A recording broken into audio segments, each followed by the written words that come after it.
Une femme enceinte donne naissance à 15 espèces animales différentes. Le cri strident d'un moniteur résonnait dans la salle d'accouchement, accompagné par le bourdonnement constant des machines médicales. Clara était allongée sur le lit, son visage marqué par l'épuisement et l'intensité du moment. Les lumières fluorescentes baignaient la pièce d'une lueur blanche et froide, créant un contraste saisissant avec l'étrangeté du spectacle qui se déroulait sous les yeux ébahis des médecins. Un docteur, le visage en sueur, tenait dans ses mains une petite créature recouverte de fourrure douce et brune. « Un chiot » murmura-t-il, l'incrédulité perçant dans sa voix. À côté de lui, une infirmière recula instinctivement, ses yeux écarquillés d'étonnement. La pièce, habituellement animée par des instructions rapides et des mouvements précis, s'était figée dans un silence lourd, seulement troublé par les pleurs aigus de l'animal nouveau-né. Clara ouvrit péniblement les yeux, cherchant à comprendre ce qui se passait autour d'elle. Elle sentit une vague de soulagement mêlé de confusion. « Comment est-ce possible » murmura-t-elle, à peine audible. Elle tenta de lever une main tremblante pour apercevoir l'étrange être, mais son corps, affaibli par le travail intense de l'accouchement, refusa de coopérer. « Ce n'est pas fini » annonça un autre médecin d'une voix tendue. « Il y a encore d'autres contractions. » Clara inspira profondément, le regard fixé sur le plafond, essayant de rassembler ses forces. Elle ne savait pas ce qui l'attendait, mais une étrange intuition lui disait que ce moment resterait gravé à jamais dans l'histoire. Une autre poussée, plus forte cette fois. Le deuxième médecin attrapa délicatement ce qui semblait être une boule de plumes blanches et dorées. Un oisillon, chuchota-t-il, ses doigts tremblants alors qu'il observait les ailes minuscules et parfaitement formées. Les murmures se transformèrent en exclamations parmi l'équipe médicale. Personne ne savait comment expliquer cette situation. Des scientifiques auraient peut-être trouvé des réponses, mais là, dans cette pièce remplie d'étonnement et d'incrédulité, il n'y avait que des questions. Clara, toujours étendue, sentit une larme couler sur sa joue. Elle ne comprenait pas ce qui arrivait à son corps. Depuis des mois, elle avait ressenti des choses étranges, des rêves où elle était entourée d'animaux, des sensations qu'elle n'arrivait pas à décrire. Mais jamais elle n'aurait imaginé une telle issue. Une infirmière s'approcha, tenant le chiot et l'oisillon avec précaution, comme si chaque mouvement pouvait briser le charme inexplicable de l'instant. « Que devons-nous faire » demanda-t-elle, s'adressant au chef de l'équipe, mais il n'avait aucune réponse à lui donner. À cet instant précis, les règles de la médecine semblaient inadaptées. Les contractions de Clara reprirent, marquées par une intensité croissante. Chaque respiration devenait un effort monumental. La pièce entière était suspendue au bord de l'inconnu. Le troisième cri perça l'air, cette fois accompagné d'un mélange de surprise et de fascination.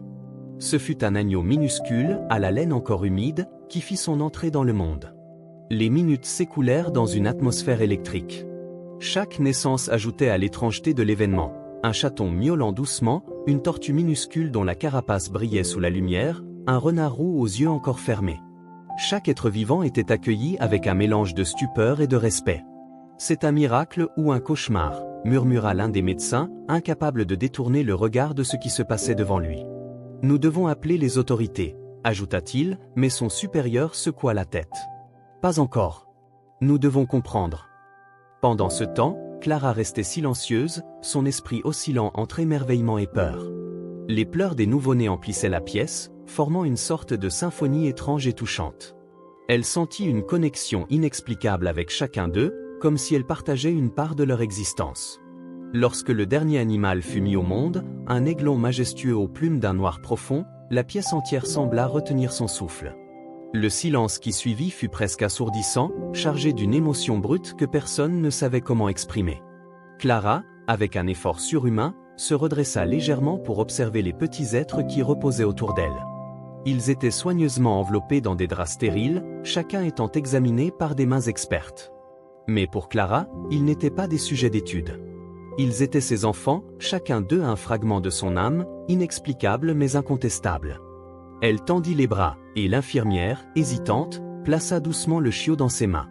La chaleur de son petit corps contre sa peau fit monter des larmes dans ses yeux. « Je ne sais pas pourquoi cela arrive, » dit-elle d'une voix faible, « mais je les aime déjà. » Dans un coin de la pièce, un médecin prenait des notes frénétiques, essayant de documenter l'inexplicable. Un autre passait des appels, murmurant des mots comme « anomalie génétique » et « intervention gouvernementale ». Mais au milieu de cette frénésie scientifique, Clara resta calme, bercée par l'instinct profond et inébranlable de la maternité. Les premiers rayons de l'aube commençaient à filtrer à travers les stores, éclairant les visages fatigués mais captivés de l'équipe médicale.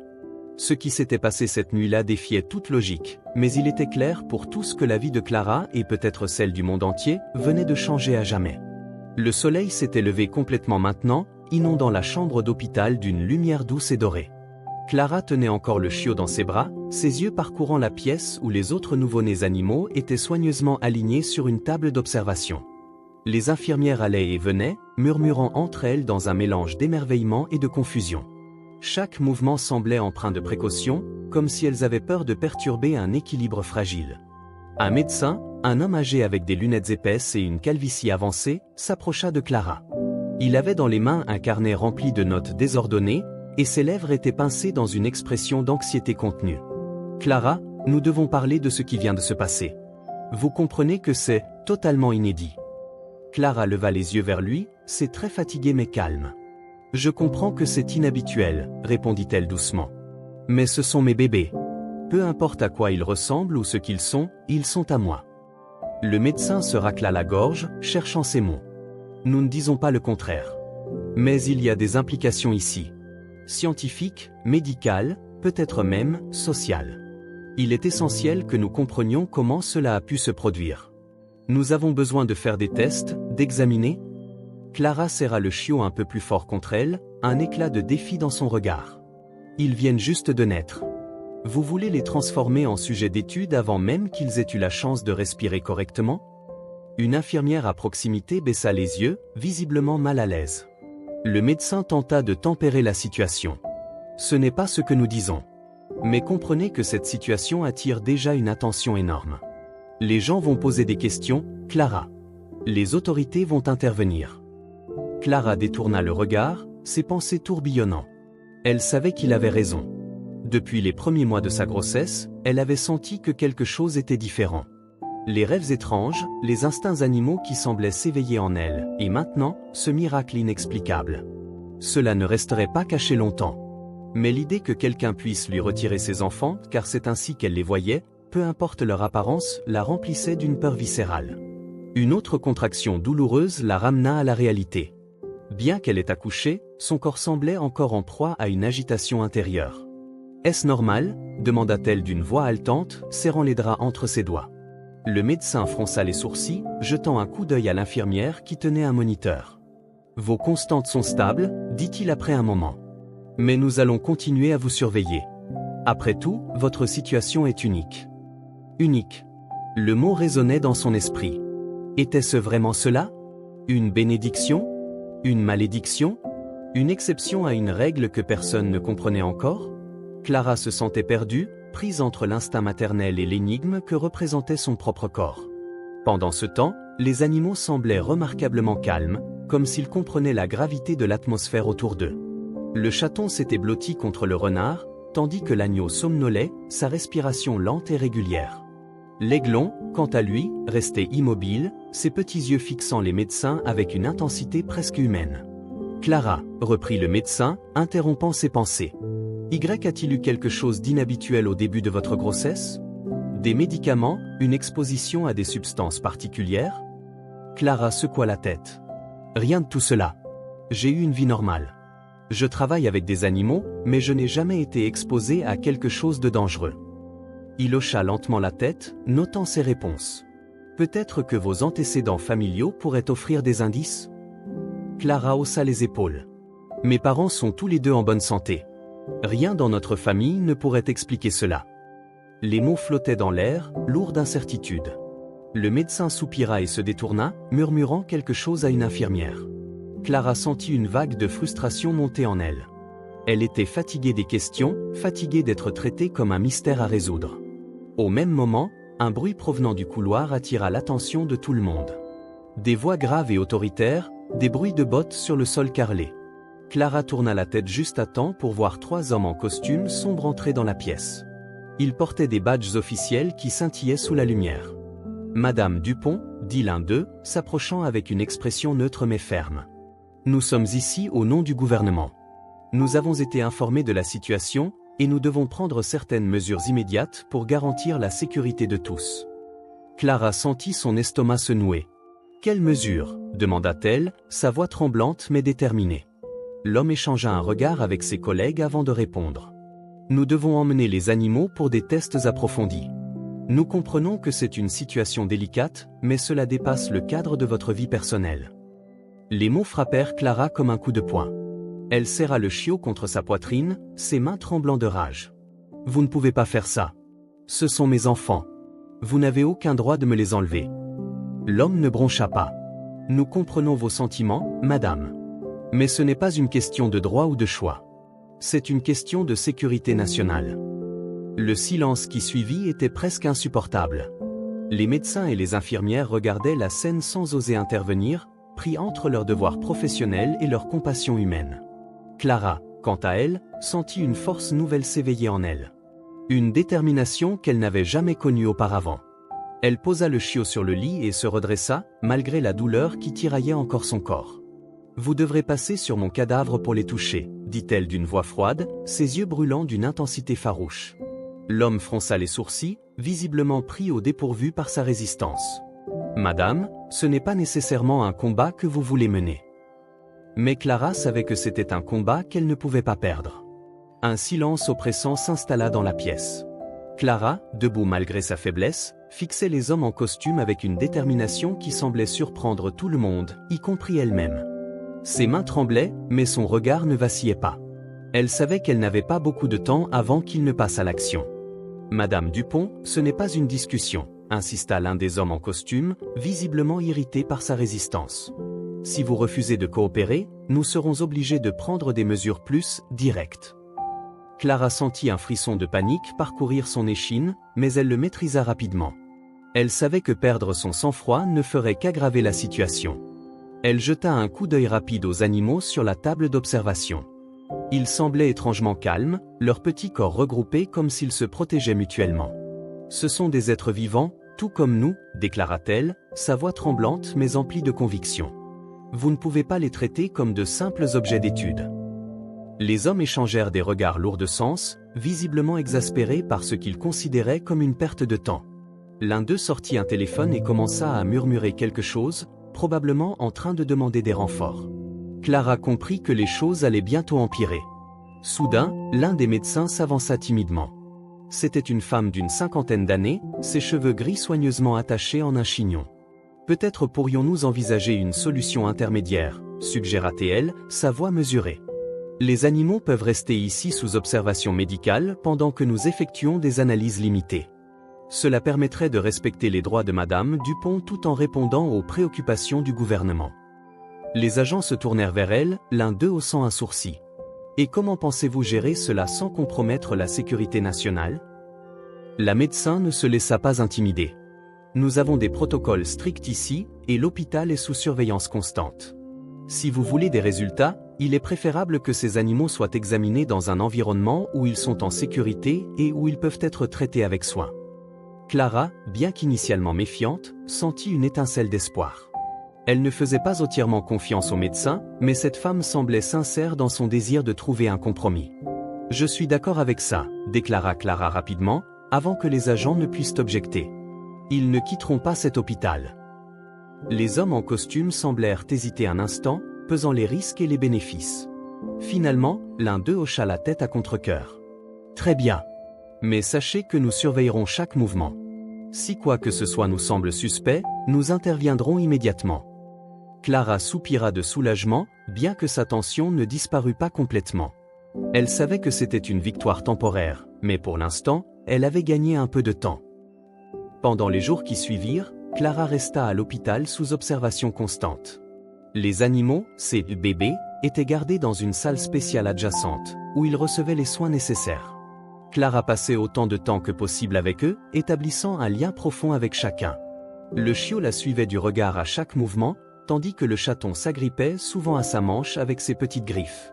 L'aiglon, quant à lui, semblait la surveiller avec une intelligence qui la troublait presque. Chaque jour, des médecins et des scientifiques entraient et sortaient, posant des questions, effectuant des analyses et prenant des notes. Clara sentait leur curiosité palpable, mais elle n'aimait pas la façon dont certains d'entre eux regardaient les animaux, comme s'ils étaient des énigmes à résoudre plutôt que des êtres à aimer. Un matin, alors qu'elle caressait doucement l'agneau, une voix familière interrompit ses pensées. Ils sont incroyables, n'est-ce pas? Clara leva les yeux pour voir la médecin qui avait parlé en sa faveur quelques jours plus tôt. Elle tenait un dossier dans les mains, mais son regard était doux, presque maternel. Oui, ils le sont, répondit Clara, un sourire triste sur le visage. Mais je crains toujours qu'on me les enlève. La médecin s'assit à côté d'elle, posant le dossier sur ses genoux. Je vais être honnête avec vous, Clara. Ce qui s'est passé ici défie tout ce que nous savons sur la biologie humaine. Mais en tant que médecin, je ne peux m'empêcher de voir à quel point vous les aimez. Cela me rappelle pourquoi j'ai choisi cette profession. Clara sentit une vague d'émotion monter en elle. Elle n'était pas habituée à recevoir ce genre de soutien. Merci, murmura-t-elle, les larmes aux yeux. Merci de ne pas me voir comme un monstre. La médecin sourit doucement. Vous n'êtes pas un monstre, Clara. Vous êtes un miracle. Et quoi qu'il arrive, je ferai tout mon possible pour protéger vos droits et ceux de vos enfants. Ces mots apportèrent un réconfort temporaire à Clara, mais elle savait que le combat était loin d'être terminé. Les agents du gouvernement étaient toujours là, leur présence constante rappelant que cette situation n'était pas seulement une question de science ou de maternité, mais aussi de pouvoir et de contrôle. Un soir, alors que Clara se préparait à s'endormir, un bruit étrange attira son attention. C'était un cri faible, presque un gémissement, venant de la pièce où les animaux étaient gardés. Alarmée, elle se leva rapidement, ignorant la douleur persistante dans son corps, et se dirigea vers la salle. Quand elle entra, elle trouva l'aiglon debout sur le bord de sa cage, ses ailes partiellement déployées. Il fixait la porte avec une intensité alarmante. Clara regarda autour d'elle et remarqua que les autres animaux semblaient également agités, leurs petits corps tendus comme s'ils sentaient un danger imminent. « Qu'est-ce qui ne va pas ?» murmura-t-elle, s'approchant prudemment. Le chiot poussa un aboiement faible, et le chaton miaula plaintivement. Clara sentit une peur froide s'installer en elle. Quelque chose n'allait pas, mais elle ne savait pas quoi. Elle n'eut pas le temps de réfléchir davantage. La porte de la salle s'ouvrit brusquement, et deux hommes en uniforme pénétrèrent dans la pièce. Ils portaient des gants et tenaient des boîtes spéciales, manifestement conçues pour transporter les animaux. « Que faites-vous ici ?» s'écria Clara, son cœur battant à tout rompre.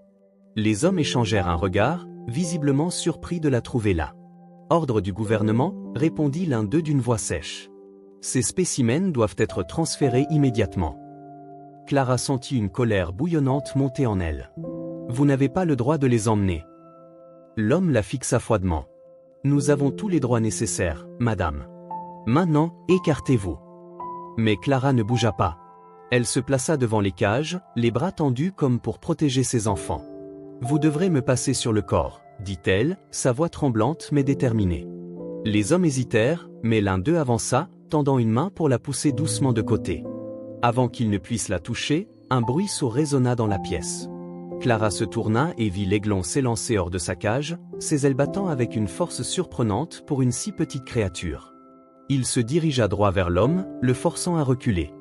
L'agneau bêla bruyamment, et le chiot commença à aboyer furieusement. Les animaux semblaient agir comme un seul être, coordonnés par une force invisible. Clara regarda, stupéfaite, alors que l'homme en uniforme trébuchait en arrière, renversant une boîte dans le processus. L'autre homme, visiblement paniqué, attrapa son collègue par le bras. « On ne peut pas gérer ça ici », murmura-t-il, sa voix tremblante. Ils reculèrent lentement vers la porte, jetant des regards nerveux aux animaux qui les fixaient avec une intensité presque surnaturelle. Quand ils partirent enfin, Clara s'effondra sur une chaise, son cœur battant encore la chamade. Les animaux se calmèrent progressivement, mais leurs yeux restaient fixés sur la porte, comme s'ils savaient que le danger n'était pas complètement écarté. Clara se pencha en avant, serrant ses bras autour d'elle-même. Elle savait que cette bataille ne faisait que commencer. Clara resta assise dans la salle, entourée par ses enfants animaux, son esprit tourbillonnant d'un mélange de peur et de détermination. Les hommes du gouvernement allaient revenir, c'était une certitude. Mais cette nuit, elle avait vu quelque chose d'extraordinaire.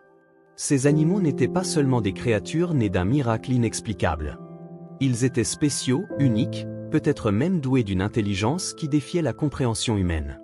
Le chiot s'approcha doucement de ses pieds, levant ses grands yeux vers elle comme pour chercher une assurance. Clara le prit dans ses bras et sentit son petit corps trembler légèrement. « Tout va bien, mon petit » murmura-t-elle en le caressant. « Je ne laisserai personne vous faire du mal. » Le lendemain matin, le bruit de l'incident de la veille avait rapidement circulé parmi les médecins et les infirmières.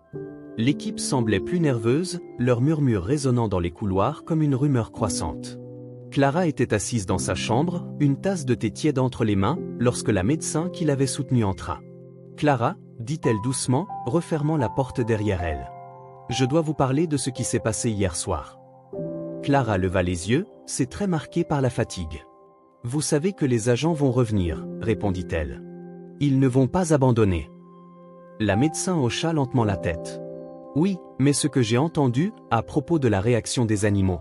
Clara, c'est incroyable. Certains d'entre nous pensent qu'ils essaient de vous protéger. » Clara sentit un frisson la parcourir. Elle savait que les animaux avaient réagi de manière inhabituelle, mais entendre quelqu'un d'autre le confirmer la fit se sentir à la fois effrayée et curieusement fière. « Je ne sais pas ce qui les motive, » dit-elle honnêtement. « Mais je ressens un lien avec eux, quelque chose que je ne peux pas expliquer. » La médecin s'assit à côté d'elle, posant une main réconfortante sur son bras. « Vous devez comprendre que cela dépasse la science ou même la maternité. Ces créatures, vos enfants, sont uniques. Si nous pouvions comprendre comment ils sont nés, cela pourrait changer notre façon de voir la vie elle-même. » Clara serra sa tasse un peu plus fort. Elle comprenait l'importance de la situation, mais elle ne pouvait pas accepter l'idée de sacrifier leur bien-être pour des expériences scientifiques. « Ils ne sont pas des sujets d'étude, » répondit-elle fermement. « Ils sont ma famille. » La médecin resta silencieuse pendant un moment, réfléchissant à ses paroles. Puis, elle parla d'une voix plus basse. « J'ai peut-être une idée. Ce ne sera pas facile, mais cela pourrait vous donner une chance de leur offrir une vraie vie, loin de tout cela. » Clara se redressa légèrement, son intérêt piqué. « Qu'est-ce que vous proposez ?» Plus tard dans la journée, Clara rencontra la médecin dans une salle isolée, à l'abri des regards indiscrets. La médecin avait apporté un plan détaillé, griffonné à la hâte sur plusieurs feuilles de papier. Il y a un sanctuaire, loin d'ici, dans une région isolée. C'est un endroit où les scientifiques et les activistes collaborent pour protéger les espèces menacées. Il pourrait vous aider à garder vos enfants en sécurité. Clara sentit une lueur d'espoir s'allumer en elle. Vous pensez qu'ils accepteraient ? Si nous leur expliquons la situation, je crois que oui, répondit la médecin. Mais cela signifie que vous devrez partir bientôt.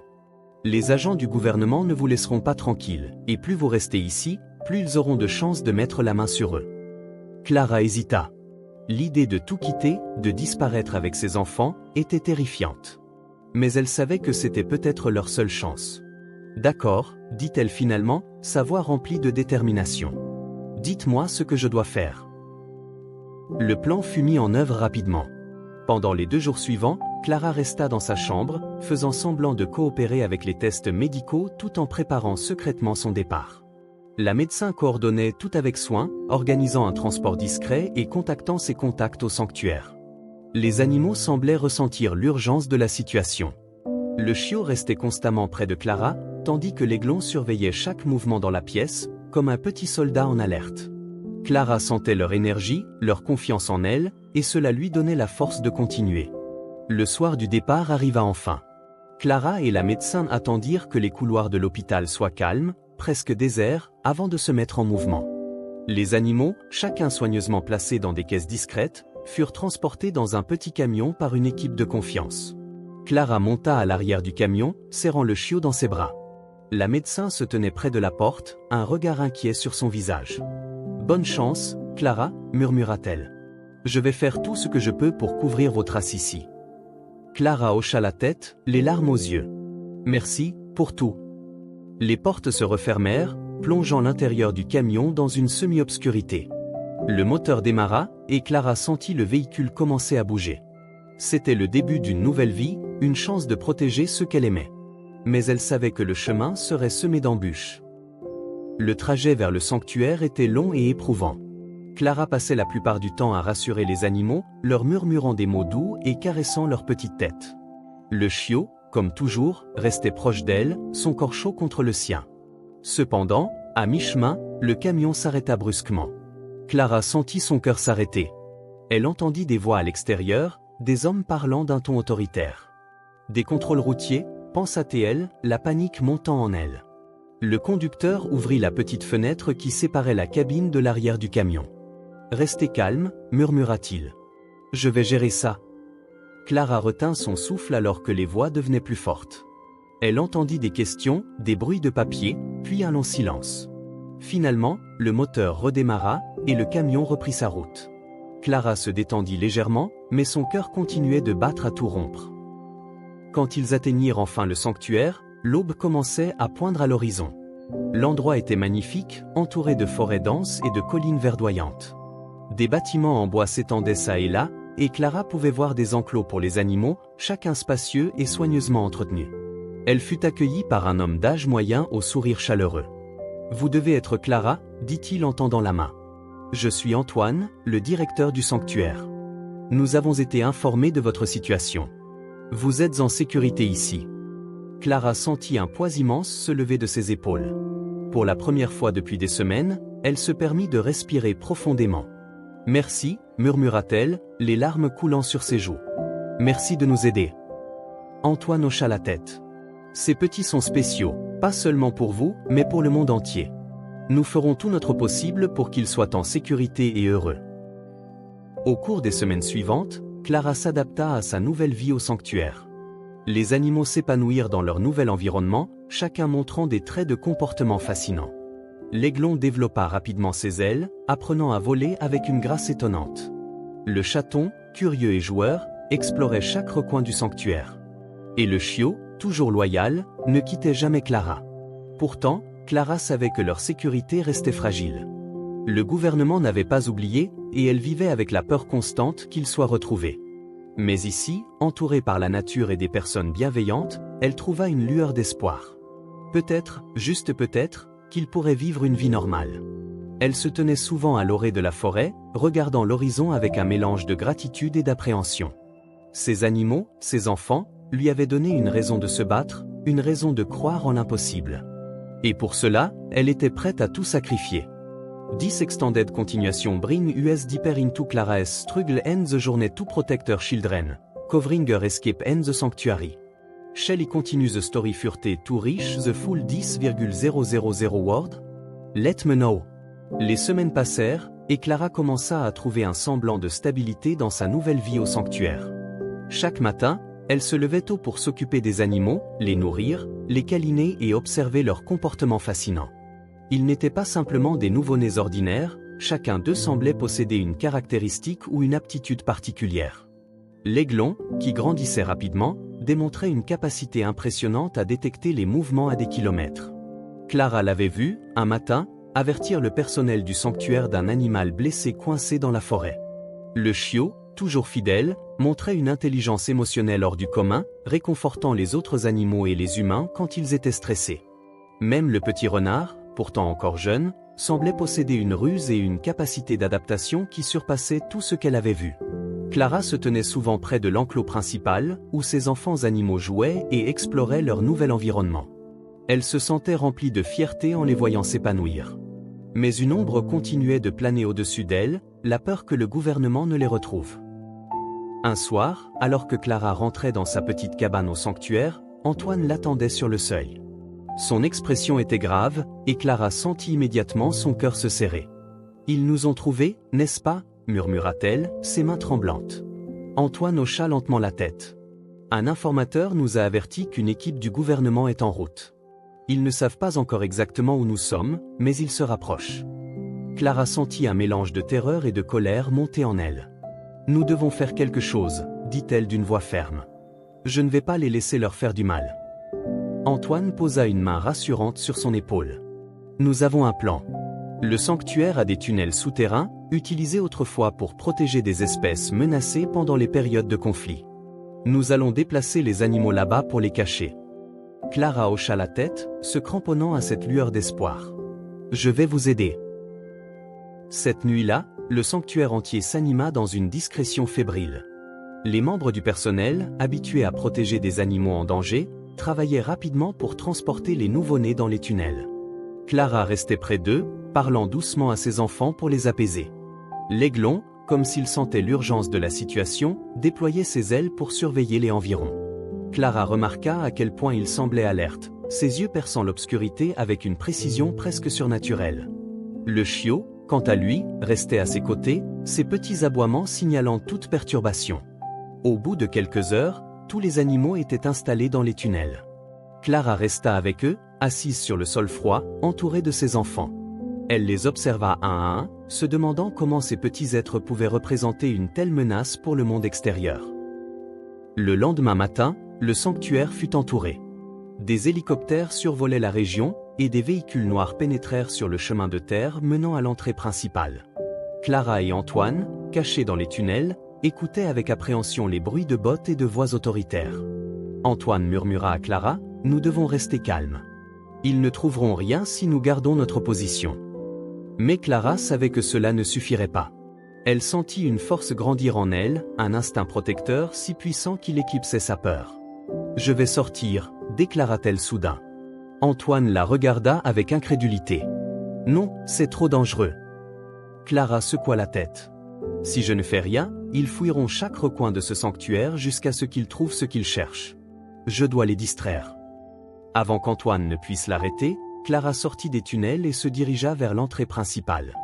Les agents la virent immédiatement, leurs regards s'illuminant de triomphe. « Madame Dupont, dit l'un d'eux en s'approchant, sont-on calculés?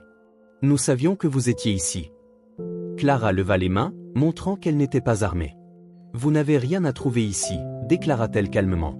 Ces animaux ne sont pas des menaces. Ce sont mes enfants. » L'agent ricana. « Vos enfants? Madame, ce que vous avez fait ici défie les lois de la nature. Nous devons les examiner, pour la sécurité de tous. » Clara sentit sa colère monter. « La seule menace ici, c'est votre ignorance. Vous voyez des anomalies, mais moi je vois la vie, l'amour et l'espoir. Vous ne comprenez pas ce que vous essayez de détruire. » Alors que les agents semblaient prêts à avancer, un cri perçant retentit. Tous les regards se tournèrent vers le ciel, où l'aiglon volait en cercle au-dessus d'eux, ses ailes projetant une ombre imposante sur le sol. Clara sourit légèrement. Ses enfants avaient un instinct naturel pour protéger ce qui leur appartenait. Le chiot surgit des arbres, suivi par le renard, le chaton et les autres animaux. Ils se tenaient en ligne, comme une petite armée, défiant les agents de s'approcher davantage. Les hommes, visiblement déconcertés, reculèrent légèrement, ne sachant pas comment réagir face à ce spectacle inattendu. L'aiglon plongea soudain, ses cris résonnant dans l'air. Les agents se dispersèrent, criant des ordres confus. Clara, profitant de la distraction, s'avança davantage. « Vous voyez » cria-t-elle. « Ces animaux ne sont pas des monstres. Ils sont vivants, et ils méritent de vivre. » L'un des agents, visiblement secoué, leva une main pour calmer ses collègues. « Arrêtez, dit-il. Nous ne pouvons pas gérer cela de cette manière. » Après une longue négociation, et grâce à l'intervention d'un des agents plus compréhensifs, Clara réussit à obtenir une sorte de compromis. Les animaux resteraient sous la protection du sanctuaire, à condition qu'un comité indépendant puisse venir les observer, sans interférence ni prélèvements invasifs. Clara accepta, bien qu'à contre-cœur. Elle savait que c'était la meilleure solution pour assurer leur sécurité à long terme. Mais elle restait vigilante, prête à défendre ses enfants à tout moment. Les mois suivants furent marqués par une attention médiatique accrue. Le monde entier découvrit l'histoire de Clara et de ses enfants extraordinaires. Certains les considéraient comme un miracle, d'autres comme une anomalie scientifique à comprendre. Mais pour Clara, ils étaient simplement sa famille. Elle passait chaque jour avec eux, les regardant grandir et s'épanouir. Le sanctuaire devint un symbole d'espoir, attirant des visiteurs du monde entier qui venaient voir ces créatures uniques et entendre l'histoire de leur mère courageuse. Un jour, alors qu'elle observait l'aiglon s'envoler au-dessus des collines, Clara murmura « Vous êtes un cadeau pour ce monde.